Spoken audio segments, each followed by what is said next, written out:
guys saw a little blip of me there in between. What's up, everybody? It's Kev Kelm here on a Monday for a WrestleZone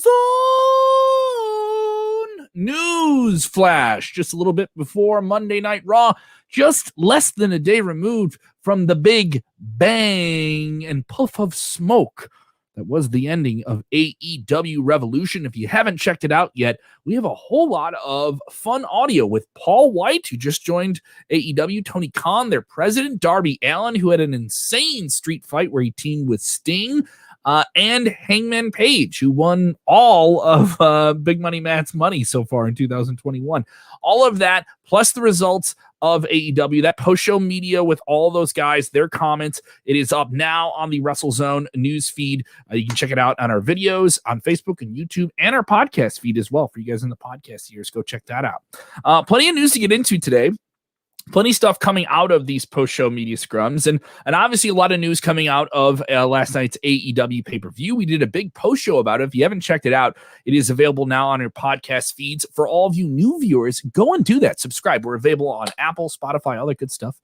And one of the big comments to come out of this was, obviously, everyone, when you talk about AEW, the news is that, oh, well, they hate WWE. And if you left WWE, you went to AEW because you despise them up north. The tribalism, right? Well, Paul Wight, as many of you know, the Big Show, many people thought this guy, 22 years in WWE, he's a lifer. There's no way he would leave WWE. Well, he kind of opened up about the process of that.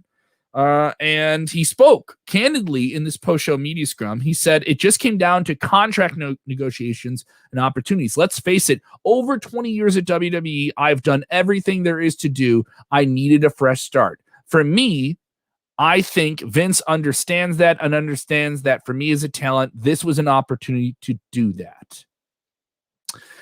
He also goes on to say that Vince McMahon, chairman of WWE, reached out to him the day he signed with AEW and wished him luck, and saying that they're on good terms, that there's no animosity. It's just understood. There's no dirt. Obviously you guys would like some dirt, right? You'd like Paul really mad about something in that regard. But he sees it a different way. WWE sees it a different way. And I think sometimes there's just creative differences. And guess what? That's okay. Obviously, the more salacious, scandalous thing would be they disrespected me and that's why I left and da-da-da-da-da. And you fans can sound off about that, especially if you're a fan of the Big Show and especially if you follow WWE. But the fact is, he did everything he could do there, and he still feels like he has more to do in wrestling.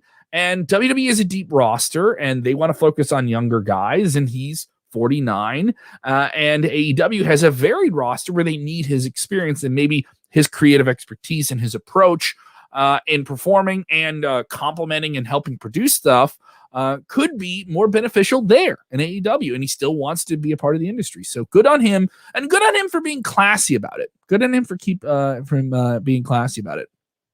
Rosalie asking, question, is this because you're going to keep his name? Rosalie asking, is he going to keep his name? Well, he can't go by Big Show. He can go by Paul Wight. That's his own legal name.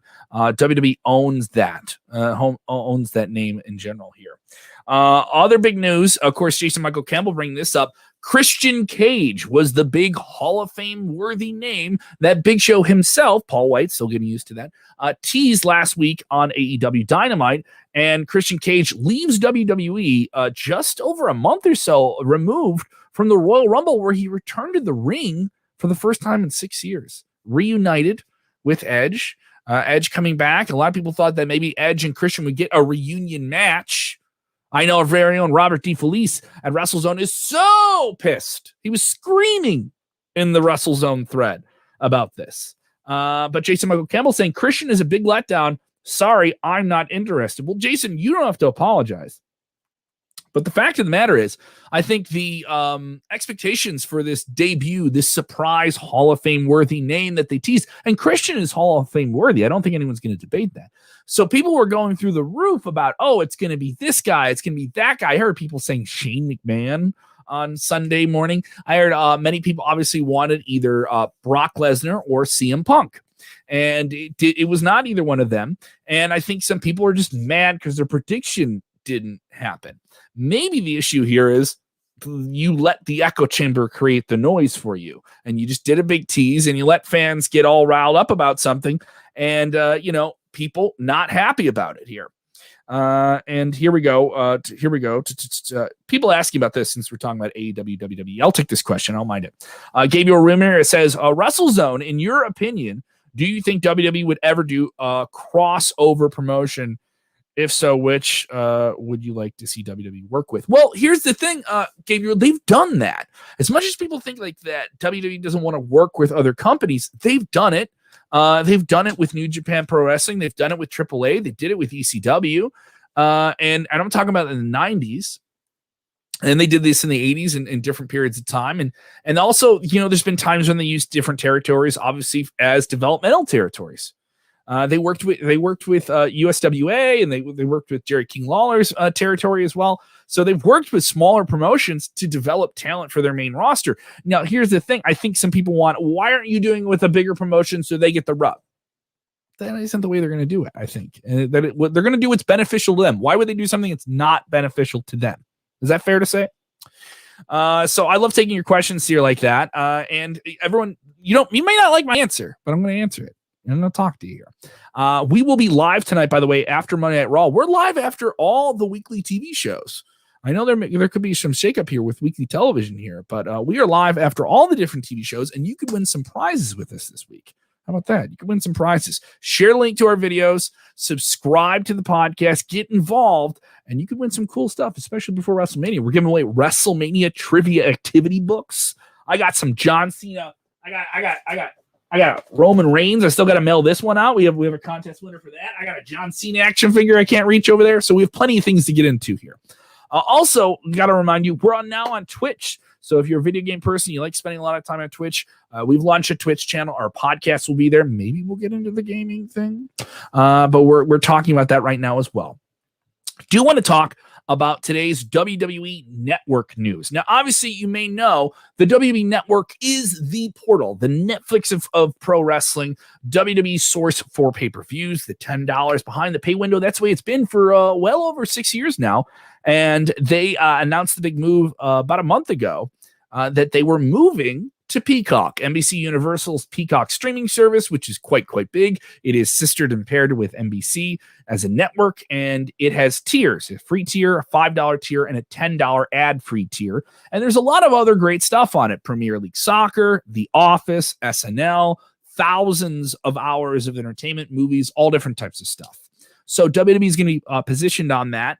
And it has a linear capability to do live streaming. So it's the right fit for WWE, and we'll open them up to a lot of different fans. But obviously, the issue then is the migration. How do you get fans that know WWE Network and are tied into that on their apps, on their devices, to make that migration over? And this is kind of changed in a fluid situation as it's developed here. And then the concern is, well, do I get everything I got on the WWE Network before? So here's where things stand. WWE issued an update on the migration to the Peacock app.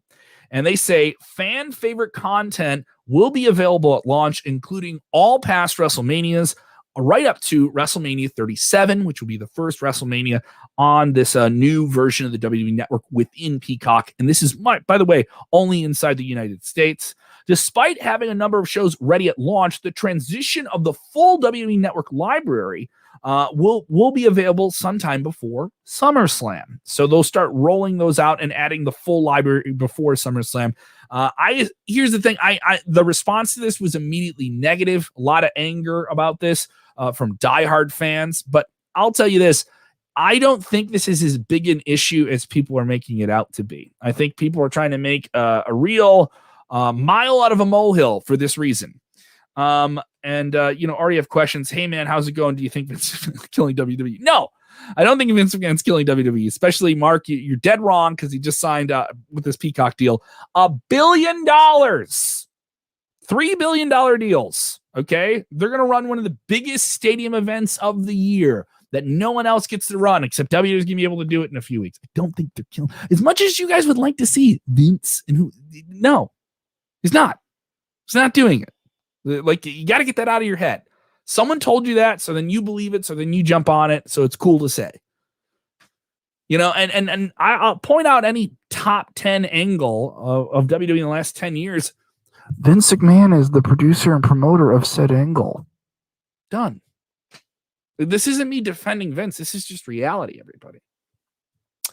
But getting back to the Peacock thing, Joseph Priestley saying Peacock better fix the live watch feature, allowing people to rewind events or start and stuff in the beginning. Yeah, I know there's some differences in the interface with the apps. I've heard some people say that as well, because that was something with WWE Network you could do. You could say a pay-per-view starts at 7 Eastern, right? Or 6 Eastern. You could jump into it at 6:15 and start it from the beginning, almost like a DVR.